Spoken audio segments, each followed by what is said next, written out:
That's why I'm bringing.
There's no sound. I can't hear anything. Yes. I hear you, Deb. Yes, the meeting hasn't started yet. I'll turn the meeting on when it starts. That's what I thought. That's what I thought.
And if there is any individual questions that you think about when you're at home, please don't hesitate to contact me. Same with any viewers, please call in. I'll be happy to answer any questions. Brenda, do you have any questions for Mr. Bradley? Priscilla? I do, but I'm not sure. Ian, it's to follow up on Ian's. Yeah. You said passing the exam, but I do know that different exams for college credit require different levels. Yes. Do you happen to know whether that was a 3 or a 4 out of 5? 3 is a passing level. Okay, I'd but have it to- depends on the colleges, Yes. especially with the history and the World Comp and government ones. Most colleges are requiring a 4 for those. So I was just wondering, can you give us any information on that, or is that something? Not right. I don't have it right to hand, but I can. They only came out at the end of last week, so wanted to get the best overview of everything before we dissect into it. But there were 5s and 4 students in all of our. So with the some exception students of- were with the getting exception 5s, of some those were two. getting 4s. What's that? Some were getting 5s, 4s. In some of the 3s. AP classes, yes. Yes. I would love to I have can that have a more information full when you have report a chance. for you next meeting. Be happy to. That's great. Thank you. Jason? Just on number 5, why the delay for the winter coaching positions as far as interviewing and hiring I compared to the last time? I don't detect it as being a delay because the season doesn't actually start till the end of November. And the importance was getting us into the summer, taking care of the students now who need the recovery, getting the positions for the fall covered, and then moving on to now working on the winter side. It wasn't a delay, Jason. There's no, I don't see it as being a delay. It's the end of July now.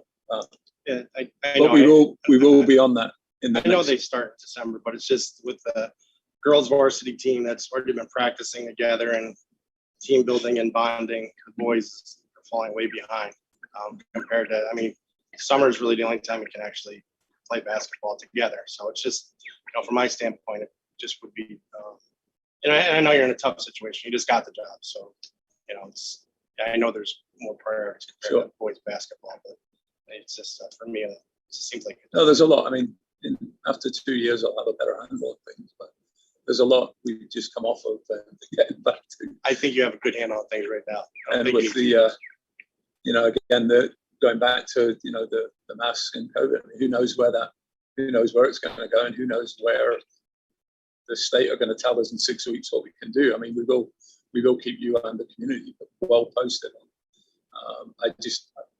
I can't commit now. I'm the extreme optimist. I'm going no mask, no full board. Let's go straight in. And I try and rub that off on the kids right now as well, because some are still very anxious about coming in and returning to a building. I think you're going to do a good Coupled job. with high school. So That's all. Thank you. David? Yes, thank you, Molly. John, I was on this board. You must have been here at that time when we got off, when we exited the New England Association of Schools and Colleges. And we were both around when we got back on board with the New England Association of Schools and Colleges. My recollection, strong recollection, is that one of the recommendations of the NEASC accreditation process was that we put a lot more effort into increasing the size of our recruitment for AP classes. And if I recall correctly, we made AP history, and I believe 5 years ago, in 2016, AP honor roll. And I believe in 2016, we actually made AP honor roll 2 years ago. second year running, which was a far more notable achievement, because in order to do so, we had to both increase the size of the cohort and as well as raise the overall scoring levels. And that was kind of the zenith here. And I have concerns, and I think there are probably reasonable explanations for it, but I do have concerns that we have somehow wandered maybe a little bit away from our overall commitment to AP classes, which at one point I think were considered to be the exclusive domain of the high flyers. And we changed direction when NIAS said, you know what, you need to get as many kids into that program as possible. And I will say bluntly, Molly, that if we're going to have a successful AP program in this school and be able to afford to support it financially, we really do need to increase those enrollments as well as that performance. So that's one of the things that I'm going to commend to you, John, for your consideration here, now that you're building leader.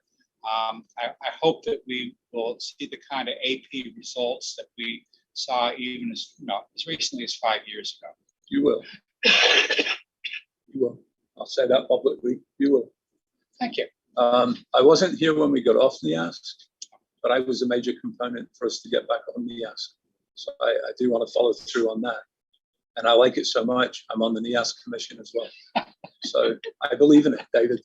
And like I say, give us a mulligan for last year, but we're getting back on that train.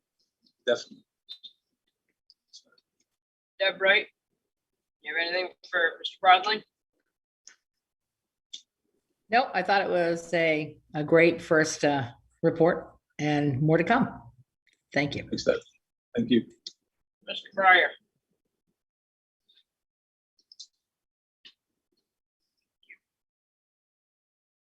Got on mute.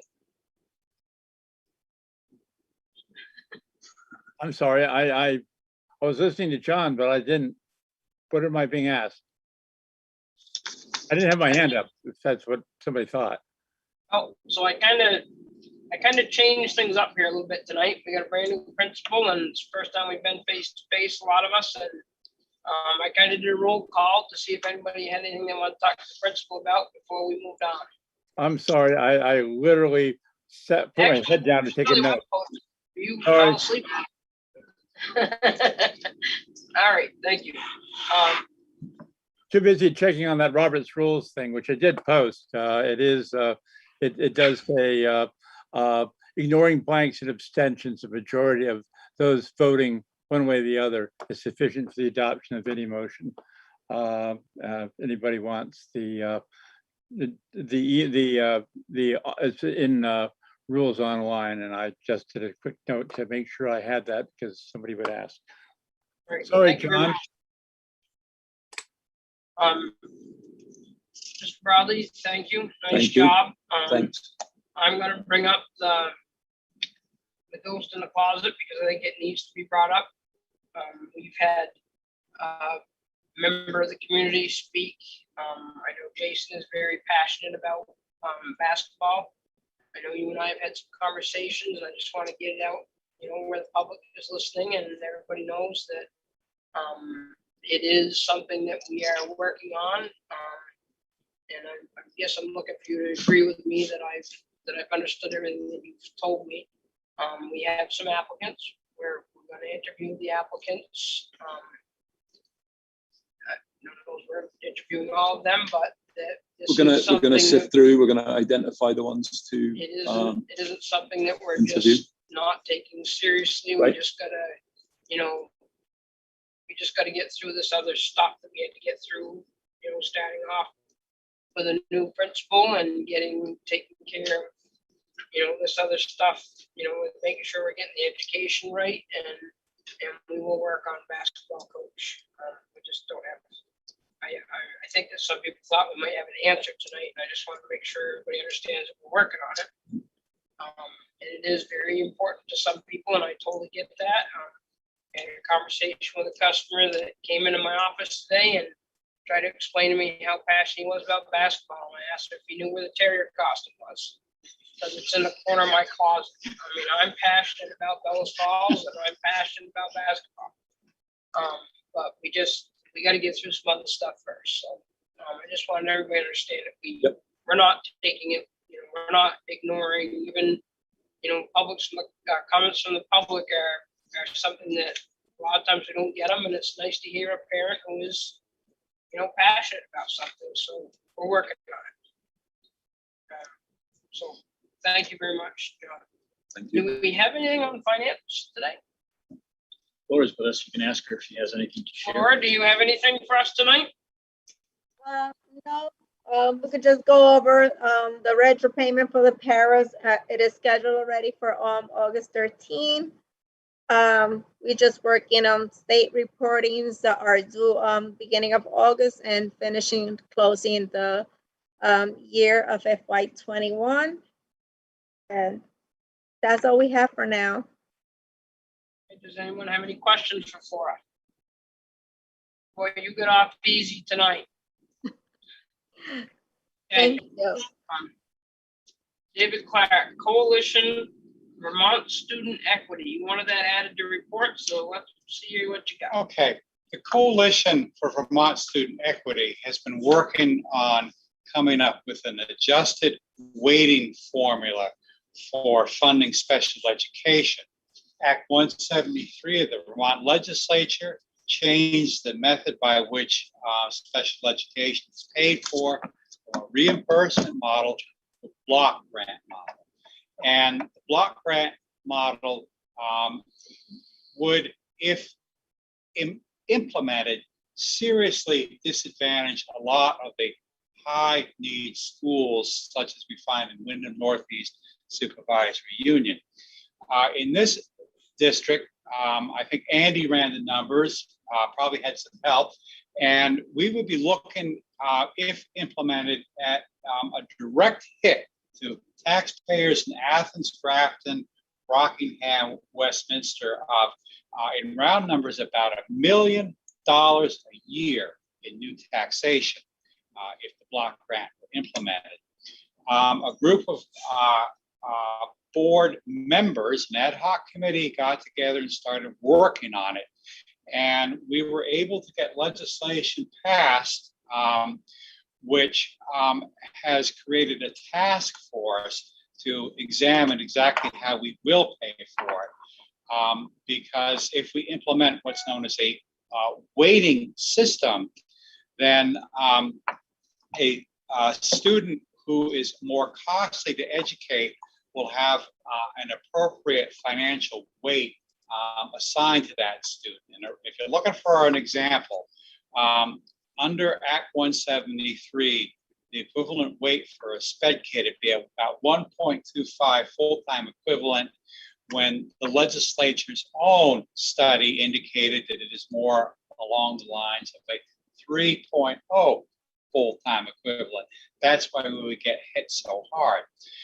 That task force is now working or beginning work on looking at the weights. There are some political pushing and pulling going on, because there are some groups who feel that it should be based on, heaven help me, Chris, what did we call the small schools grant?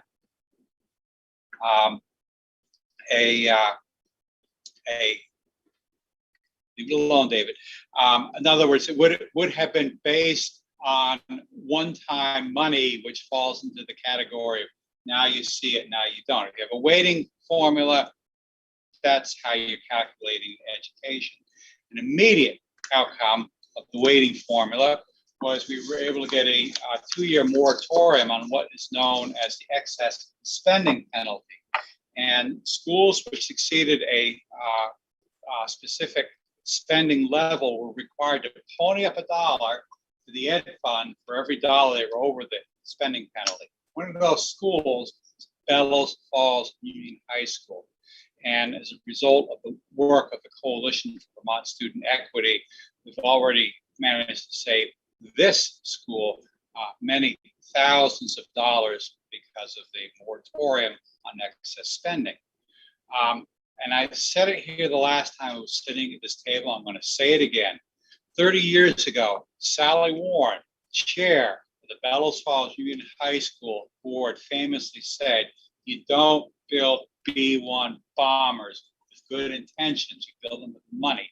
And it has taken money in order to produce the result, which has got us to the point where maybe the schools that have high burdens for especially costly kids will get equitable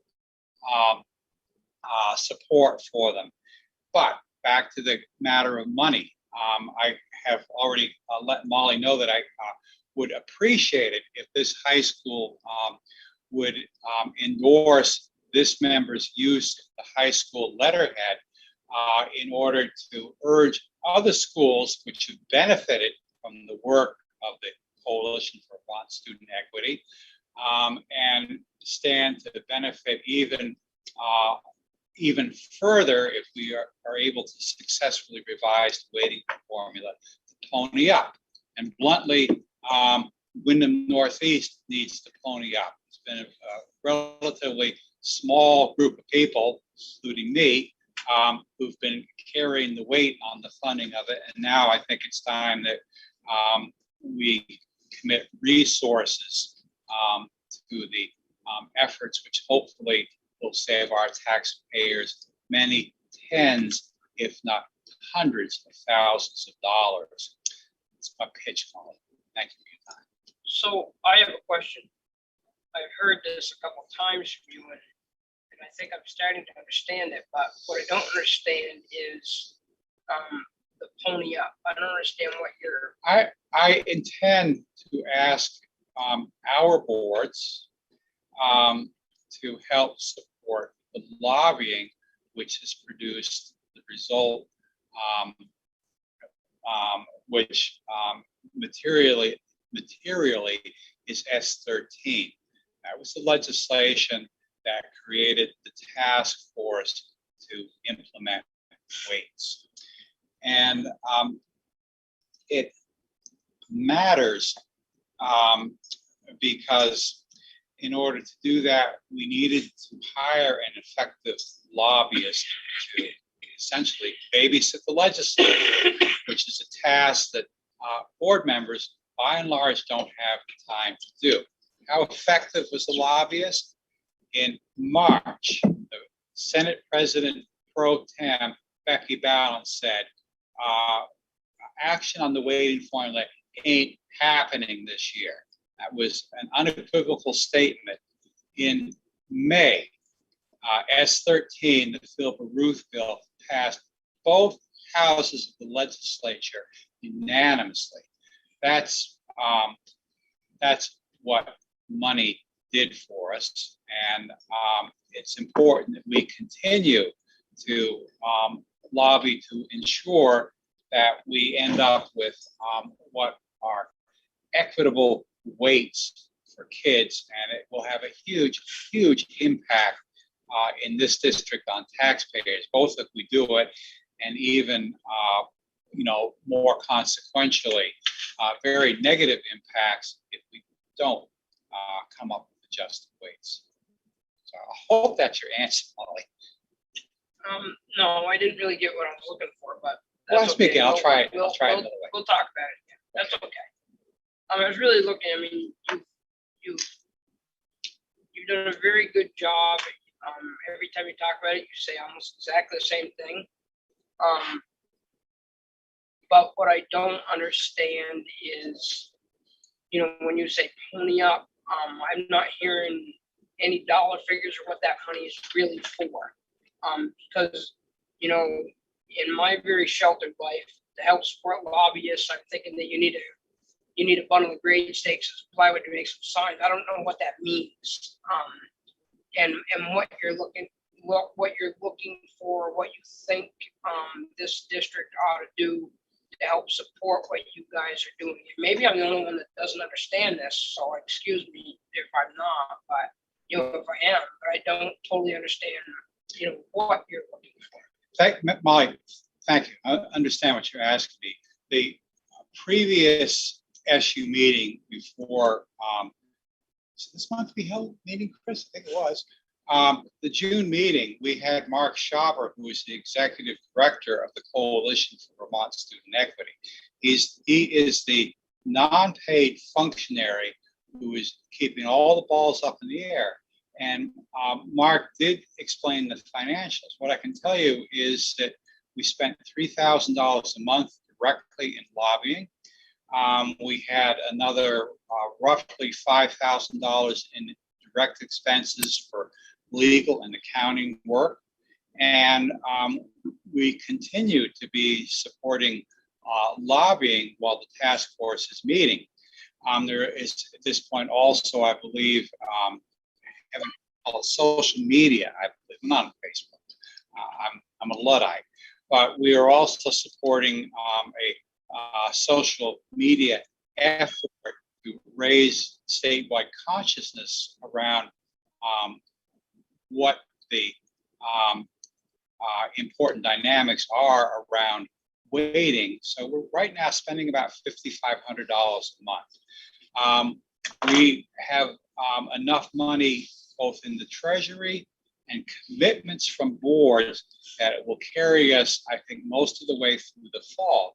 We will need to continue to fundraise as we go along, particularly if and when the task force comes back, when the legislature reconvenes, recommends legislation to the legislature, and then you have the usual horse trading that takes place in crafting a voiding formula bill. We really, really need to continue to have the direct support of our lobbyists in Montpelier, and that will cost money. I have said several months running that we need to support the effort, and it's my intent to come back to this board, probably with Mark Schaubert, the executive director, and try and wrap what we believe would be a number around what would constitute a fair contribution.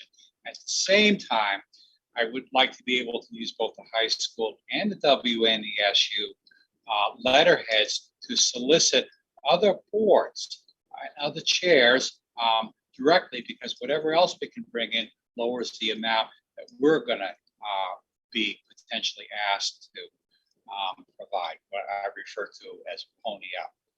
So I'm asking for permission to use the letterhead so that we can spread the load and therefore, reduce the amount that all boards need to spend instead of just a few that are willing to meet the call. I understand better now. Thank you. Apologize for not That's okay. being able I to just state it more needed clearly. to know what I was doing here. Okay, so anyone have any questions for David? Jack?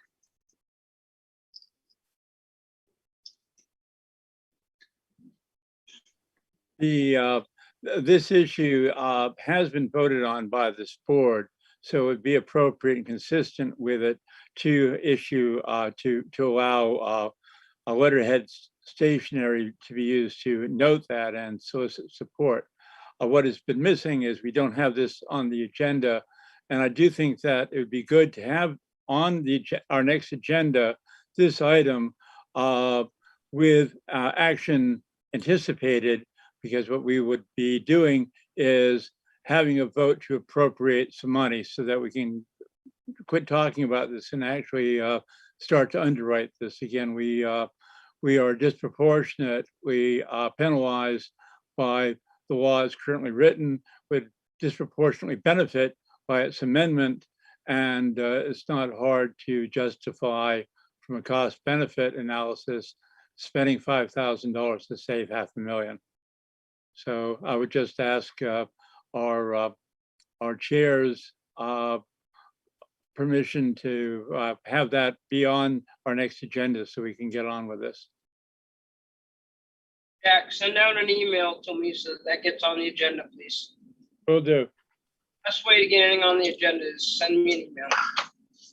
Thank Totally you. on with that. Okay, let's move on to under unfinished business. Deb Wright's just gonna get us up to speed on negotiations. Okay, Jack, you might want to take your hand down on the screen. Yep, there you go. What we have set is a meeting on Wednesday with the teachers at 5:30, where we will reopen. You understand, we've already settled the 2021. Now we're on to 2022. And we start with the teachers at 5:30 on Wednesday, opening up to talk about ground rules and moving on to their requests for the year. for a 1 or 2 year contract. We haven't sorted that out yet, or 3, I don't know at this point, based upon our previous discussions. And we haven't set a date yet with the support staff. I'd like to do it sooner than later. I'd like to try and do, I know it's doubling up meetings, but trying to do it simultaneously or almost one on top of another will move us further along faster.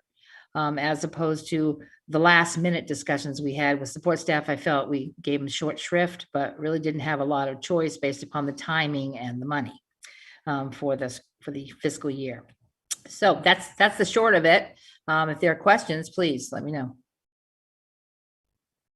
Does anyone have any questions for Deb? Okay, let's move right on. Yeah, I do. I have one. okay. Where are we approving it? I know Rockingham Board is approved and WNESU is approved, the one for last year. Has the other boards besides, except for ours? Yeah, get the answer from David, please. Yes. So they, all the others have approved. Union Elementary is approved, I believe. Am I correct, Jack? Yes. So it's just the high school that has, okay, and we're gonna have a special meeting to do Yes, that. we will. Thank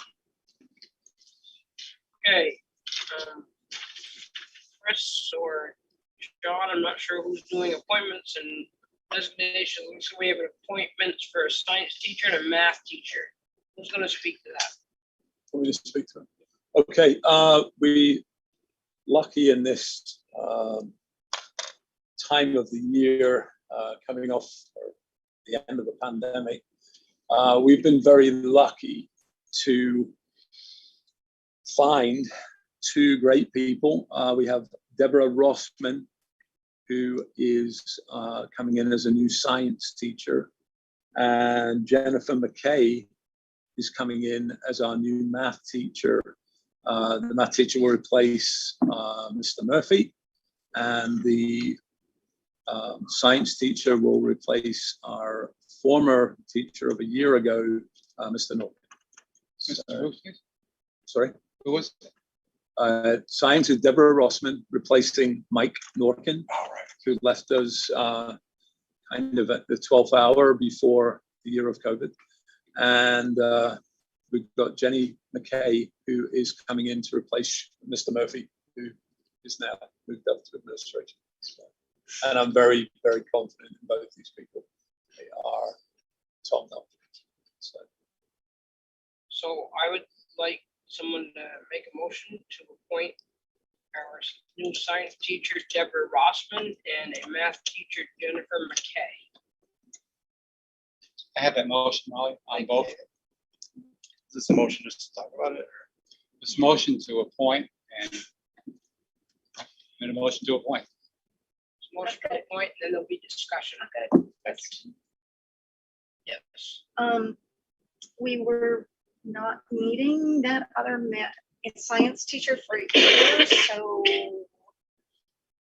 why are we needing that one now? Well, we covered in this year of COVID, mainly because I ended up doing the duty.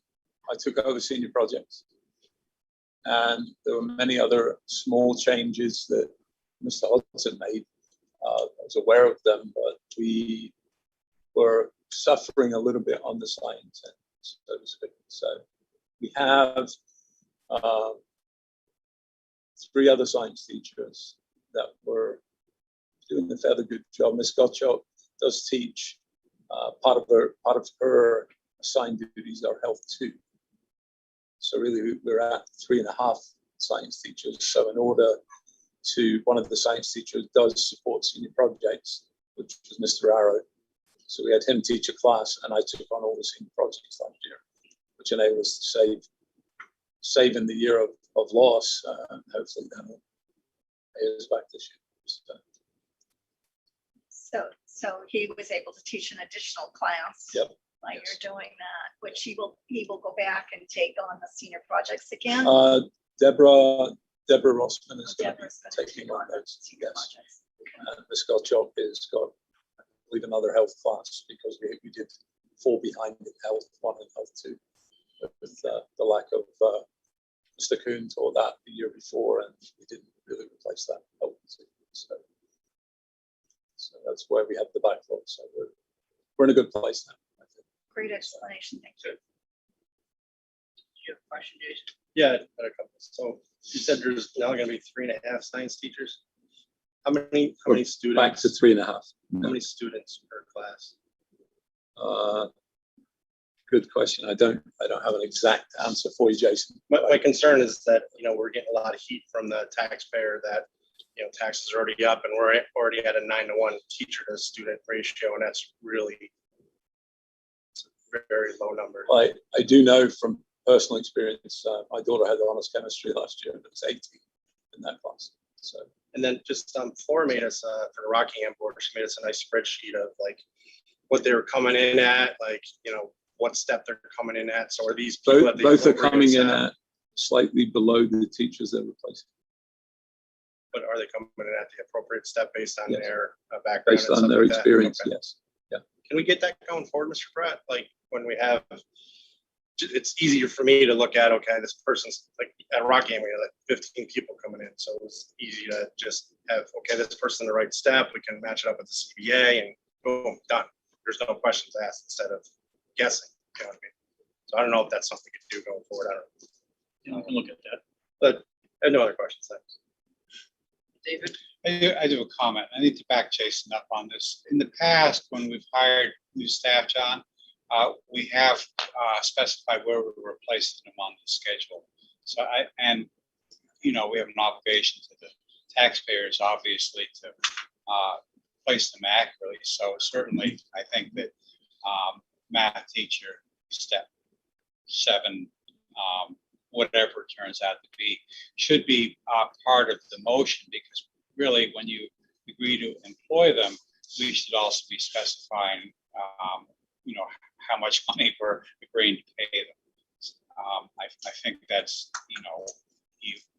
you buy a school bus, specify how much money you're spending on the bus. You hire a teacher, you really have sort of an obligation to say how much money you're spending on the teacher. Sure. And it's not a criticism of the hire. I'm glad you got good people, but I just think that we should tighten up that language a little bit. Both are definitely coming in below their predecessors. I can't Great. tell you exactly how.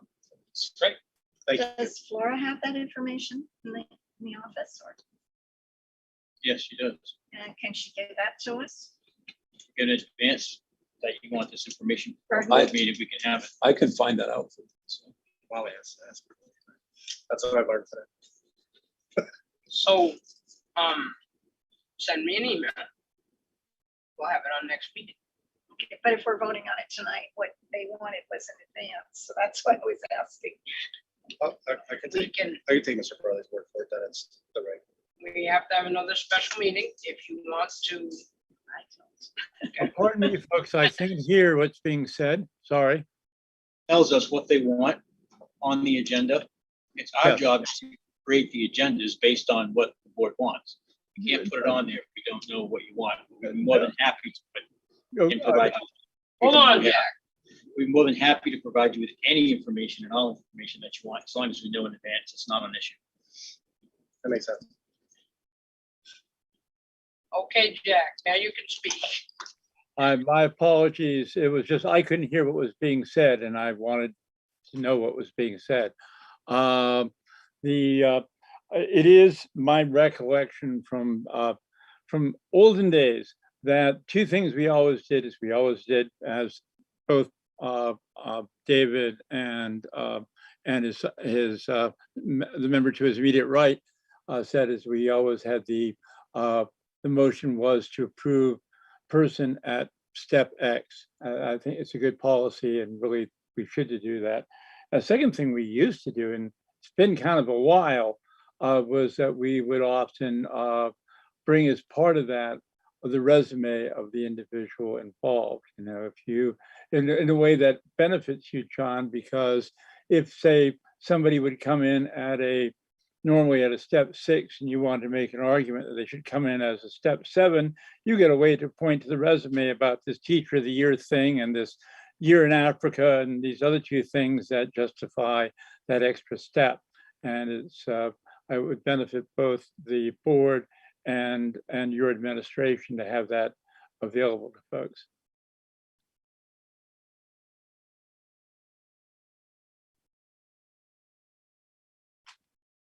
Okay, so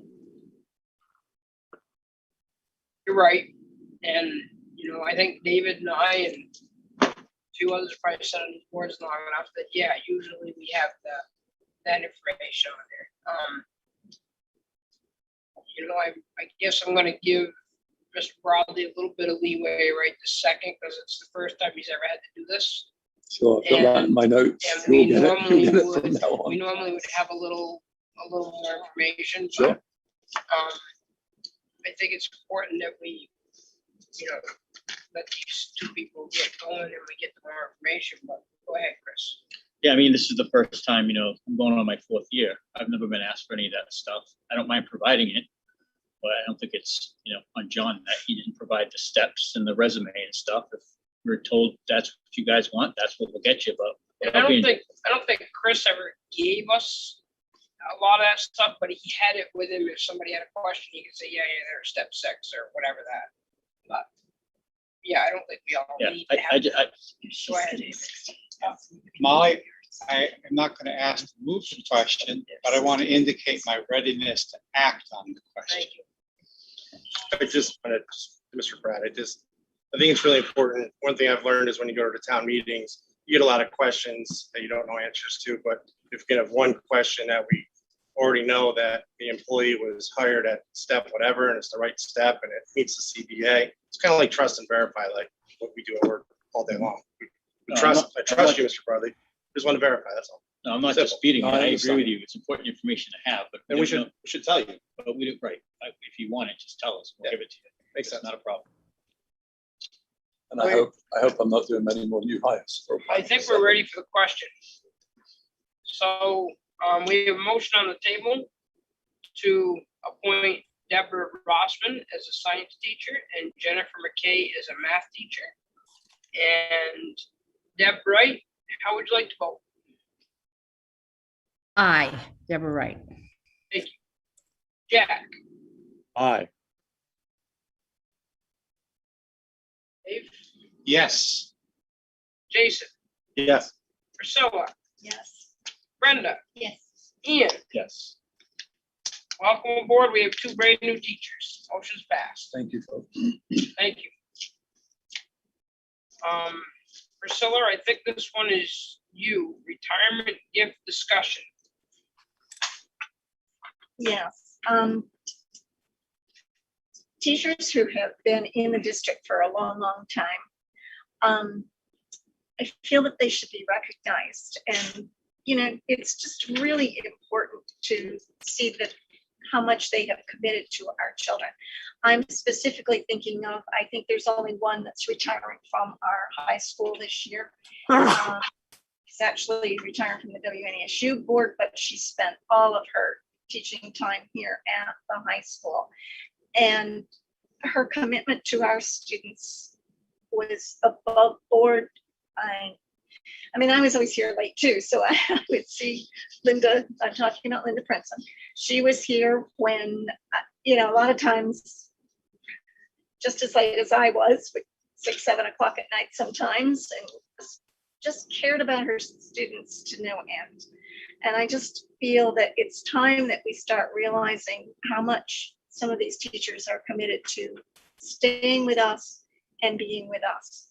The Rockingham board approved a motion at their board meeting the other night. We have 1 teacher definitely that is retiring, and possibly 2 that are with over the 20 years. So my motions vote was that I moved to give any teacher upon retirement who have served 20 or more years at BFUHS a gift of $100 per year as recognition of their service and commitment to our students. That's somebody who's been here for years and years, and that's not a lot of money for any amount of time that they have put in. It's it says, hey, we really valued you, we really appreciated you, we know how much you gave to our students and how much there is. That's my motion for tonight. I really would like people to also consider at some point the parents support staff who might have been here that length of time. Most of those have not, or they're not going to a retirement situation when they leave either. Teachers leave, but I'm talking about teachers that actually retire from our system, because I think it's important. And we need to start realizing how much our teachers give and building that relationship with them and starting to have a good interaction. This is aside from negotiations, because negotiations addresses something that you negotiate to pay for your services. This is an appreciation and a recognition for everything they've done. Thanks. David? Well, I'm going to oppose the motion, but it may actually be something of a surprise as to why I'm going to oppose the motion. I have considered the fact that this may possibly stray into the realm of collective bargaining, but that's not the reason. The reason is that this board can pass a motion tonight, and we can get 5, 10, 12 years down the road and have absolutely no idea why we're doing what we're doing. And I think that if this is something that is worth doing, that it's far, far better to embed it in policy so that we always have the ready reference to what we're doing and why we're doing it. And that is the reason, Priscilla, that I will oppose it. I have to tell you that my thinking has evolved on this since the first time I heard it. And I very strongly believe that if we're going to do it, that it should be done on the basis of policy and not simply an action taken one night by a sitting school board, which may be very, very difficult to research going forward in time. Can I respond to that?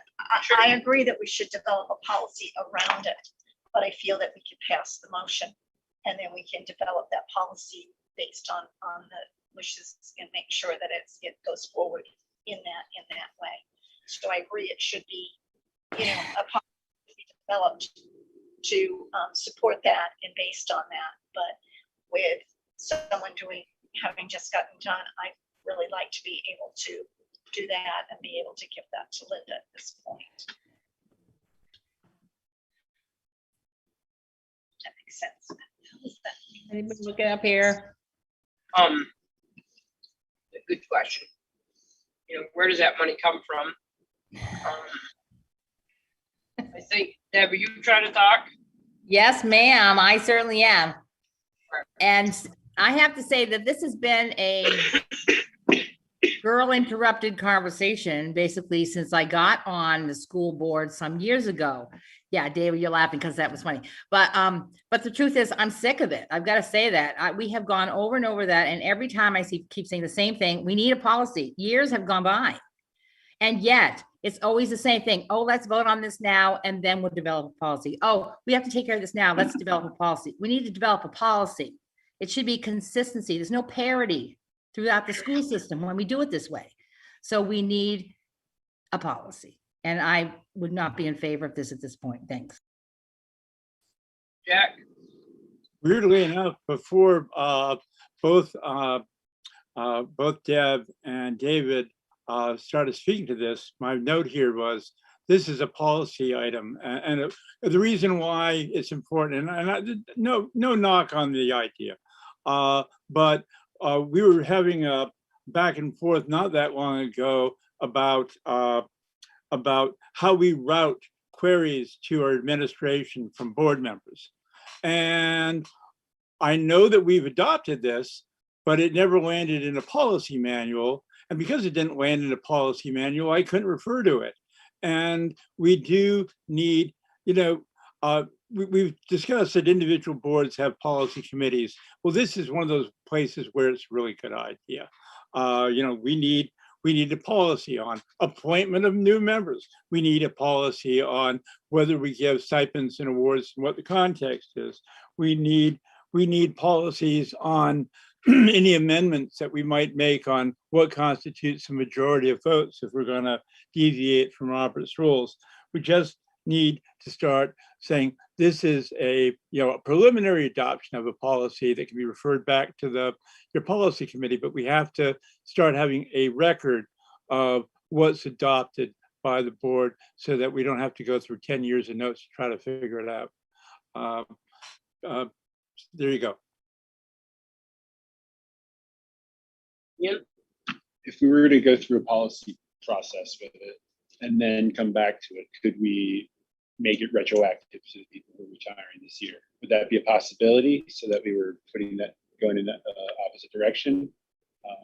Knowing that the policy will take a couple months at least, at minimum. Depends on how long policy takes. Right, at least at a minimum, right? So if we're able to complete it with this session before January. I'm wondering what Jack was saying as doing it as a preliminary to a policy. Matt, Would you want that as a friendly amendment? Is that what he wants, Molly? Or well, there is an amendment on this yet because I haven't made one. I haven't made a motion. Maybe David did. No motion on the table yet. All right, Oh, I move that we refer this to our board policy with a policy committee with a recommendation to draft a policy to this effect. I'll second that. I want to know what the motion is, because I didn't really hear the motion. It would be to refer the item of stipends and gratuities to retiring school employees to the policy committee for the development of an appropriate policy, and we'll let them thrash it out.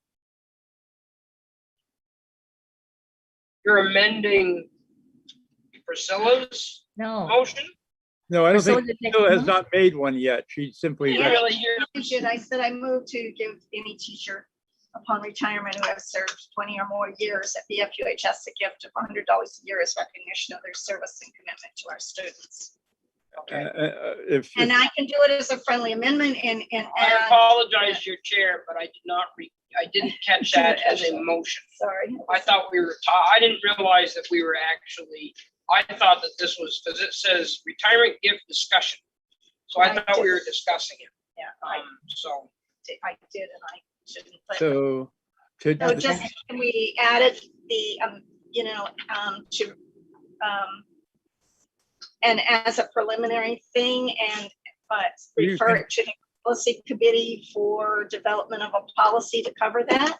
I think the best thing to do would be to simply refer it to the policy committee so they can get the language tidied up so that the people will know what it is we're voting on, and so that future boards will have an idea that this is set in stone, and we'll go from there. I'm not entirely sure that this board is going to vote in the affirmative for this policy, but we ought to at least get something written out for consistency purposes.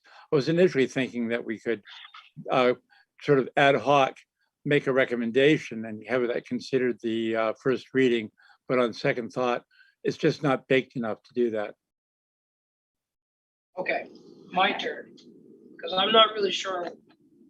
You think you have a motion on the table right now to, But we said we would amend it to be the service of commitment to our students, with the idea that this would be sent to the policy committee to develop a policy.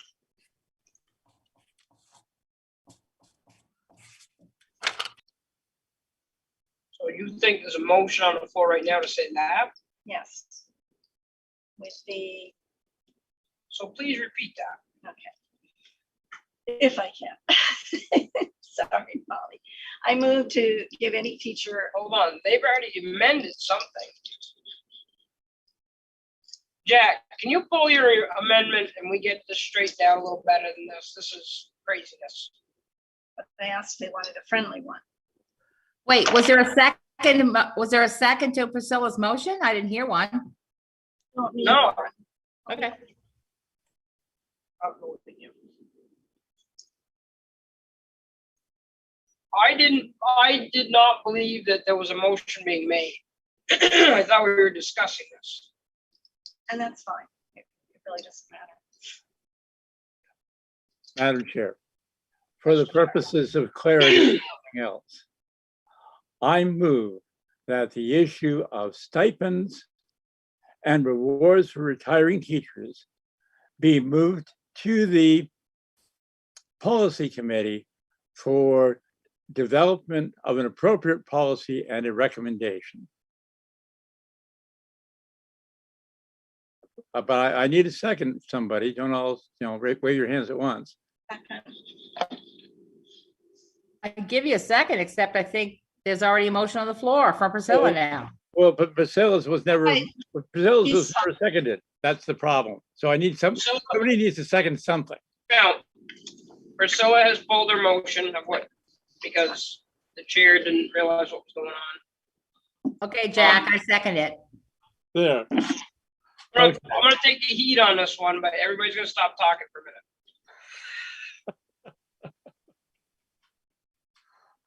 We have on our agenda right now to discuss retirement gift discussion. So we have discussed it. Priscilla has brought to our attention what she would like to do. We have a motion right now to send to the policy committee to make a policy on stipends and rewards for retirement teachers. And during that policy, we will put in, whatever years and whatever stipend, that will all be written in that policy. All that And hoo-ha. Trying to do is get that put to the policy committee right now. Yep. Okay. Do we have any other questions?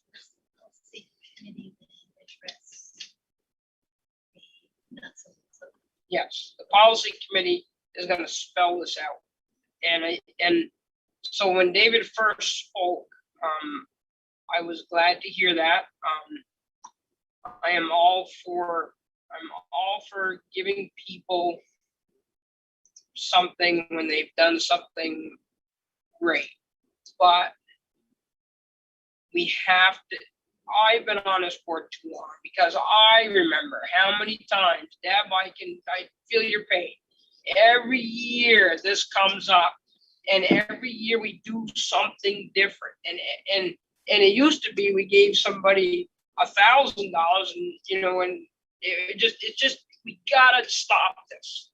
It's gotta be written down. This is what we do.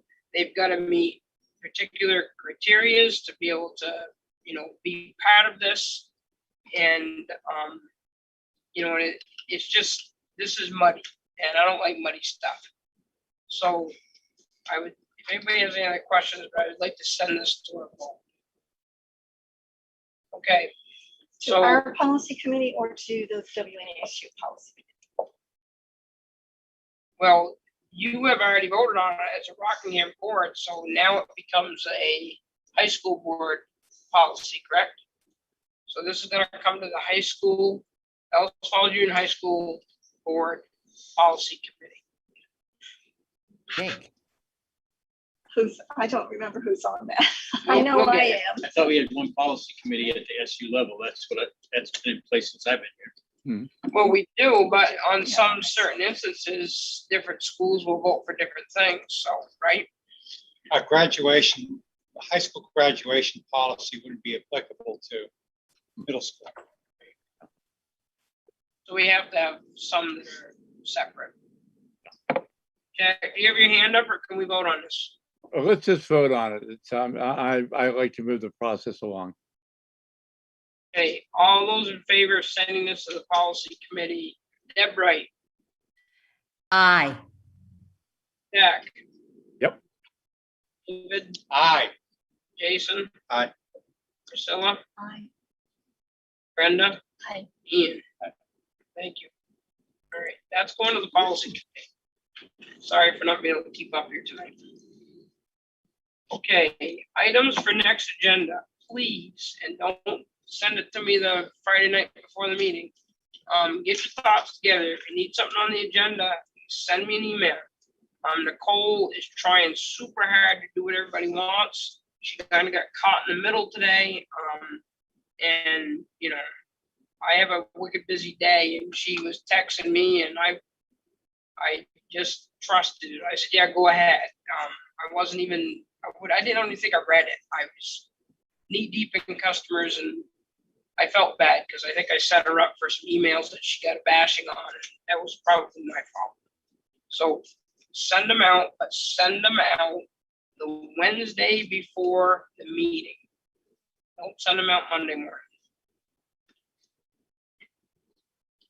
Director's comments. Deb?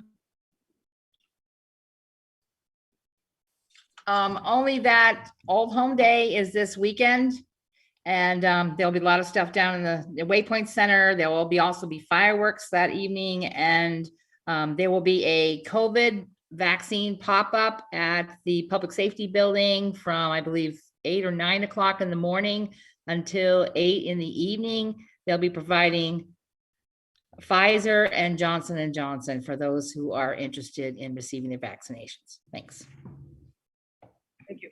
Jack Breyer. Yeah, a couple things, sorry. One is, took me a minute, but I did find the online version of Robert's Rules. It's called rulesonline.com, and it does say majority of votes cast ignoring blanks and abstentions. Two, yes, please let's get another mic in, especially for people that want to make community comments in person. That would be a lovely thing to just have a standing mic back over by where Molly's standing. Third, it used to be our practice, and I think it's actually supposed to be our practice, to have the text of any policies attached either to the agenda or as to our packet. And I'd like us to get back in that habit. I think it'd be great if the public saw what it was we were adopting. Our town of Grafton does it. I think we could all do it. And I do finally think that it would be really good if we could get clarification on the whole appointments process. I don't know if this is an agenda item, but I do think it would be useful to have Sean Toohey, who advised the Unified Board, to elaborate on his rather lengthy description of what the process ought to be, because it's at variance with what we've been doing for kind of a while, and I'd like to make sure we're in compliance with the law. So there you go. That's all I got, but that's a lot. Thanks. Thank you. David? Molly, I've been leafing through the HVAC report for the high school. Some of us requested it all around the time school opened last year, finally turned up in April. I'm going to spare us the details. I'm just going to hit a couple of bullet points here. And this is refers to D-Wing, which I believe is where we are now. And it says the results of testing indicate the D-Wing rooftop units are delivering just 52% of the designated outdoor air volume of 9,000 cubic feet per minute. Secondly, uncontrolled air distribution.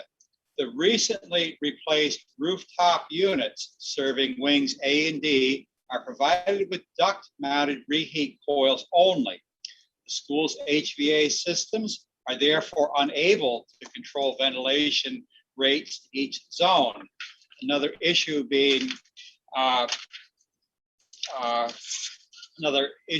control per zone airflow is uneven and cooling distribution. What does that mean, uneven distribution? Well, there's another item here in the 15 pages of the summary that says we encounter fumes from the kitchen in certain parts of this building. The reason that we have those fumes from time to time is this building apparently has negative pressure when it should have positive pressure. It is noted in this report that if you can smell it, it can be a source of smoke. And I'm going to suggest that in the event of a significant kitchen fire, that could actually be a safety matter. So I think we do need to get on it with the HVA system. And for better or worse, there were a couple of numbers mentioned in this report. One are basic remediations, according to, I think it's ME engineering, that need to take place to bring our system up to code. And it's $243,000 worth of work. Maybe with ESSA money that's reachable. They also recommend an additional $935,000 worth of HVAC. I think that the Buildings and Grounds Committee needs to get going on this fairly soon so that we can do some planning. But there are a number of, I think, significant concerns around HVAC in this building that need to be addressed. I simply mentioned D-Wing because those are easy ones to wrap my head around. One other thing, Molly, I want to thank administration the second week running, because I think that even though we may need better miking in this building, I think that the hybrid meeting has gone pretty well. So thanks for that. Especially you too, Ricky, back there. Well done. Thank you. Jason? Thanks, Molly. I have a couple of things. If we're a school that believes in restorative practices and we spend a lot of money on a budget each year with that, I think it's very important on a couple of things. First, we have 63 state championships hanging in a gymnasium, and kids learn not just by textbooks, but hands-on. And that's varsity state championships. That's not JV, that's not that. 63 state championships. I firmly believe that John Holler is the right man for the job and should be allowed to finish what he started. Echoing what Katie Dearborn said, and also piggybacking on what you said, Molly. Nobody knows these young men better than Coach Holler, and he has the experience and wisdom to continue to mold these young men into adults. I think we can agree that Coach Holler's resignation was handled very poorly, and several missteps were taken by the previous administration. Since Coach Holler resigned to date, he has spent the following hours coaching and instructing young men how to compete in basketball. 192 hours with AAU, where he helped orchestrate a 17-1 record and being ranked #1 in New England, #1 varsity team in New England. 20 hours over the last 5 weeks doing one-on-one instruction with any kid who will show up to the local court for intense basketball instruction. Coach Holler also took on the responsibility of coaching another summer league team for Bellows Falls when a current varsity interim coach pulled the plug on the kids the day of the first game, and yet again disappointed all the kids. Coach Holler put up money for the team and also t-shirts for the team so they could play. So that's 2 teams he's coaching, $700 per team. He's paying for it. I know all of this because he's been working with whomever wants to put in the work. Please reread that last sentence. Whoever wants to put in the work. Don't take my word for it, but instead just ask the kids. If you're not willing to hire the best of the best, then what direction will we be going? We need to hire a coach with real varsity experience who will market his players for the next level or the next level of education beyond athletics. For many, sports are important in their avenue to be successful. We cannot just hire some local parental favorite with no experience at all or a few games with AAU. I'd like to see varsity level basketball coach hired so a banner can be hung in the gym. That is the goal. A coach will develop younger levels of the system to cultivate a culture of winning. Many life lessons can be taught when you hire a qualified coach. I would also like to know who's on the hiring committee. The guidance staff who was on the last hiring committee seems to be the biggest detractors of Coach Holler, and their integrity needs to be questioned. At the end of the day, our goal as a school should be to not be focused on equal playing time. We should all want more for our kids. Kids actually want to be pushed to be better, not coddled. If our goal is not that, then I would ask that we let competitors compete at a school where hard work and willingness to put in a winning effort are paramount. Thank you. Priscilla?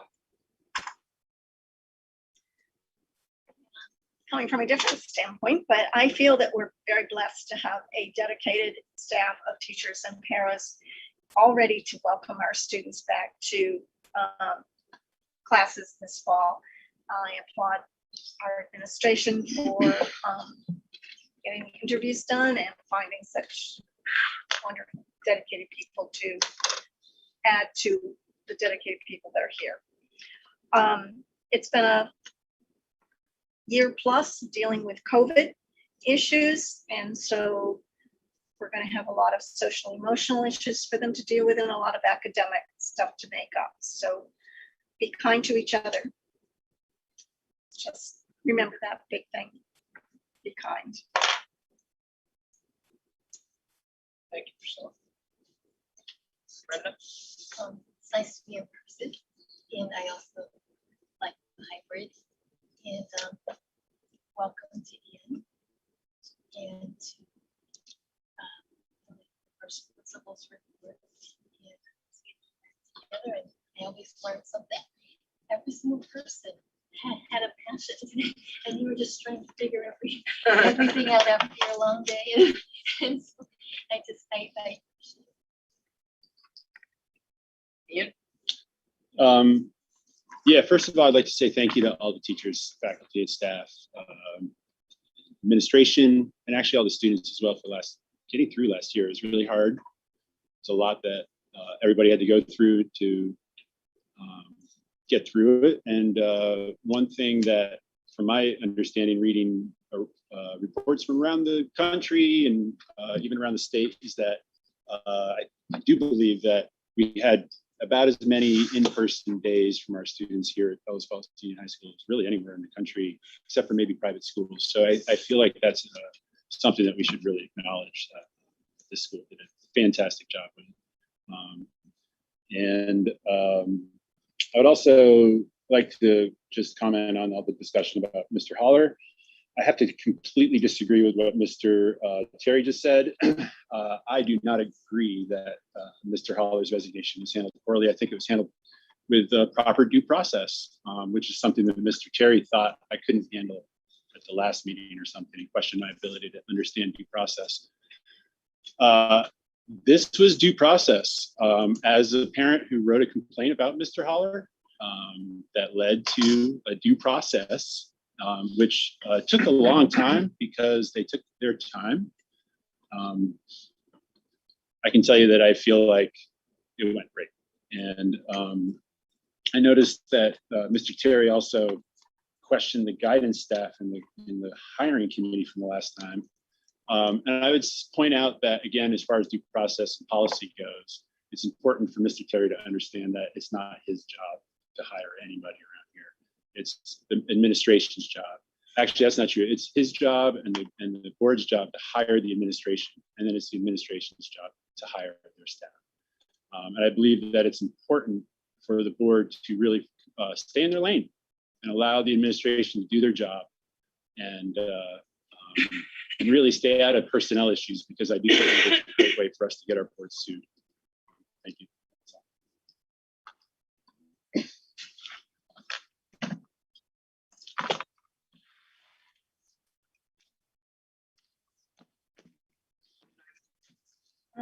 We need to set the meeting. I can't set it right now. I can't set it right now. I'm gonna have to look at my schedule and talk to Mr. Pratt, and then we'll send you an email. Okay, Okay, so we'll do it. the I promise. regular meeting, The regular meeting, I think, doesn't have to be until August 23rd. so you're not gonna do the second I week. don't You're think gonna we do need the a fourth? second week in August. We, in the middle of summer, we usually don't. Okay, just so we can. Yeah. And then we'll send out an email when we'll do the special meeting with negotiation. Okay, Because I think we're the last board. we'll get it done, I promise. Okay, I'd like to offer a motion to adjourn. yes, please. All in favor of adjourning? Aye. Good night. Thank you.